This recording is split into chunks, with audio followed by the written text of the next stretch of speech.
This is a video to correct the first task or the first question of the first quiz that you had. It's about making X the subject in a formula.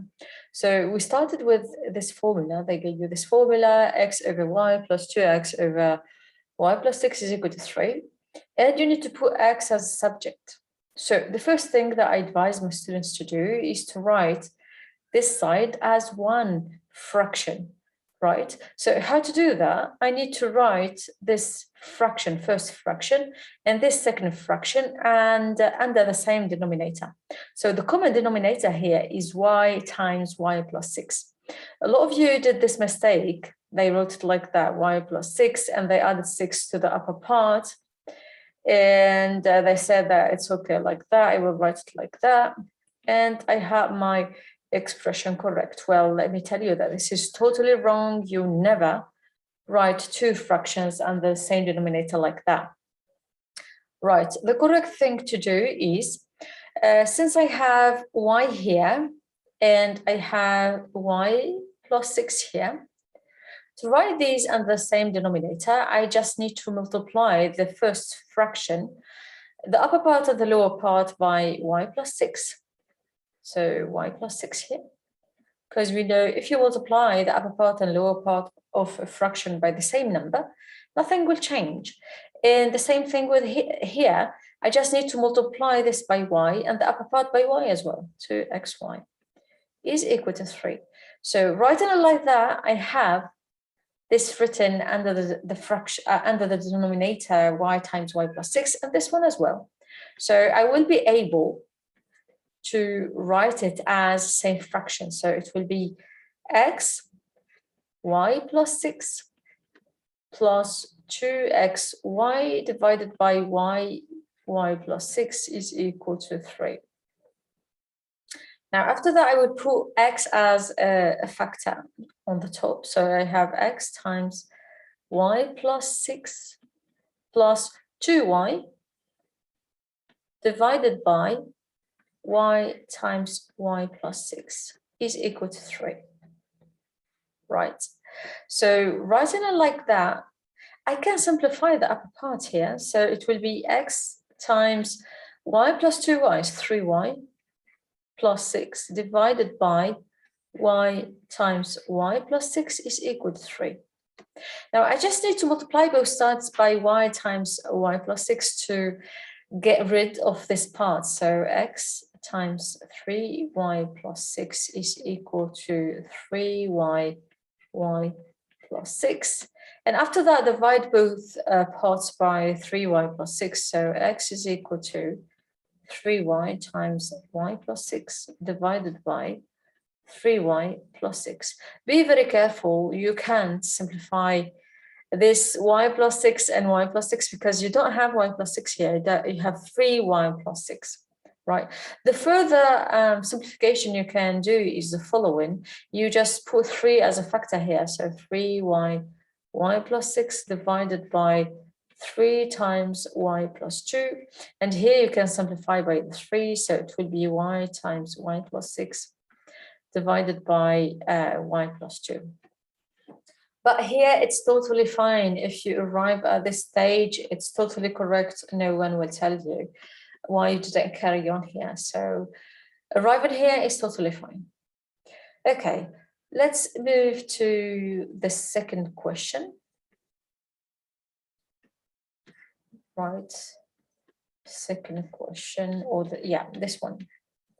So they ask you to put x as a subject. So since I have square root here, I will take the square of both sides. So on the left, I have x squared. On the right, I have 6x squared plus 2c divided by 7, right? After that, if I multiply both sides by 7, I will have 7x squared is equal to 6x squared plus 2c. Then I will move the 6x squared to the side, so it will go with the negative sign. 7x squared minus 6x squared is equal to 2c. 7x squared minus 6x squared is equal to x squared, is equal to 2c.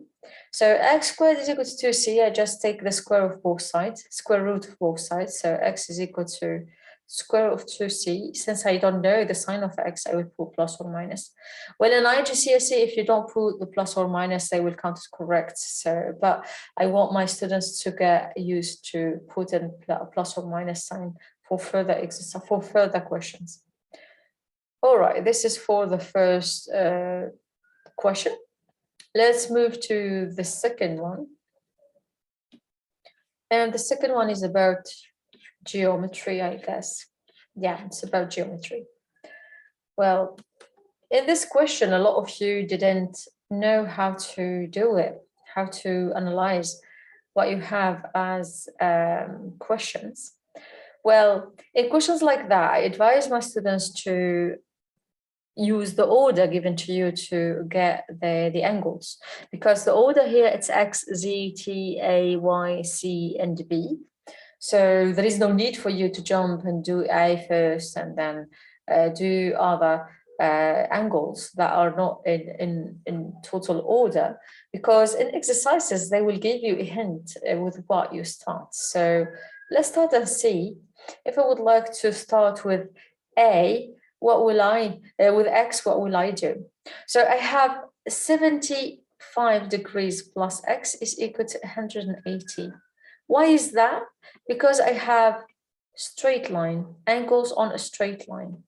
And what I'm writing here is exactly what you need to write to get full marks. You don't need to write further, you don't need to do further things, you just need to write angles on a straight line.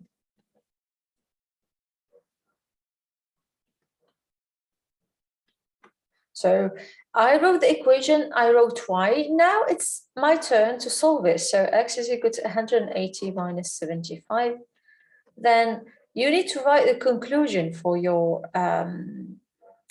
proof. So the final answer should be x is equal to something. So 180 minus 75 is equal to 105. So x is equal to 105 degrees.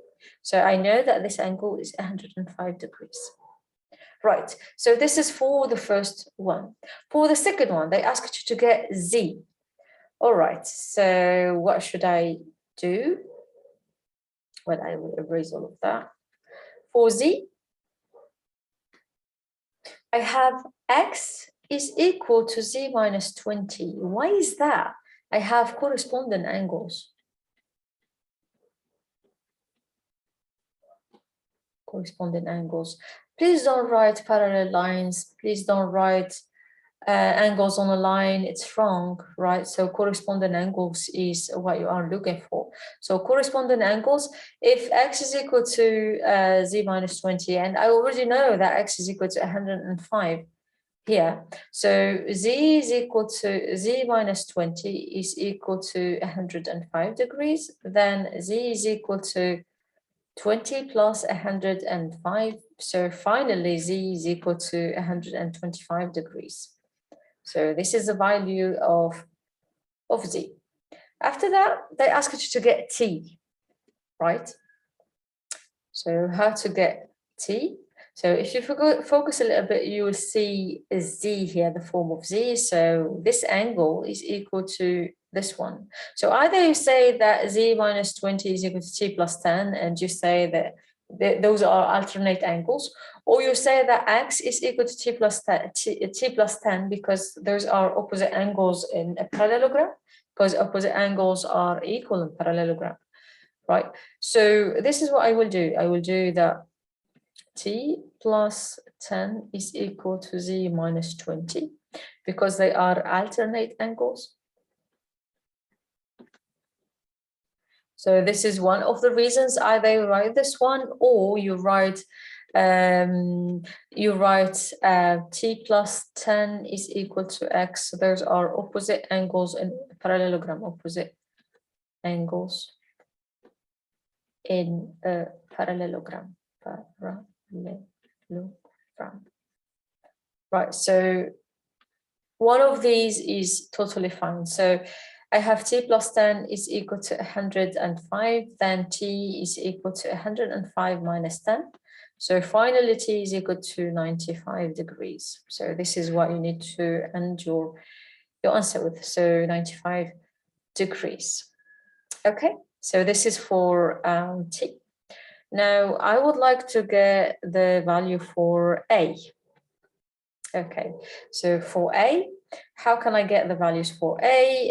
There is a direct thing that would give you A is equal to 75 degrees. Why is that? Because those are alternate angles, so alternate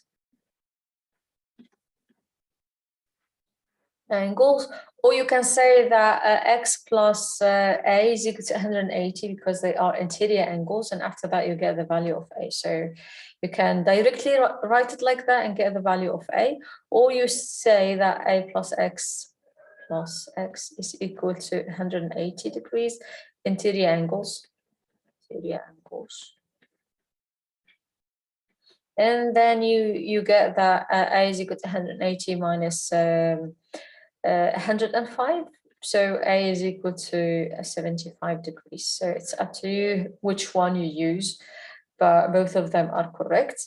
And insisting very well on writing why you have these equalities. So be very careful of your answers. In IGCSE, if you don't write why you have that, they won't give you points. All right, so now we did A. I'm left with the Y, C and Y. Okay, so I can get C first, and after that I will return to Y. So T plus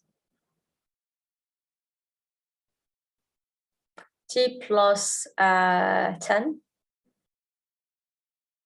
Yeah, T plus 10 is equal, T plus 10 plus a C is equal to 180 degrees, right? So I know that this angle is equal to 105 T plus 10, okay? So C is equal to 180 minus 105. Why is that? Angles on a straight line. Straight line. Right, so C is equal to 75 degrees. If you want to write that A is equal to C because they are alternate angles, totally fine. You can get directly the value of C. Right, so if I have the value of C, it will be easy for me to get the value of Y and B, right? So for example, for the value of Y, so Y plus 20 is equal to C, alternate angles,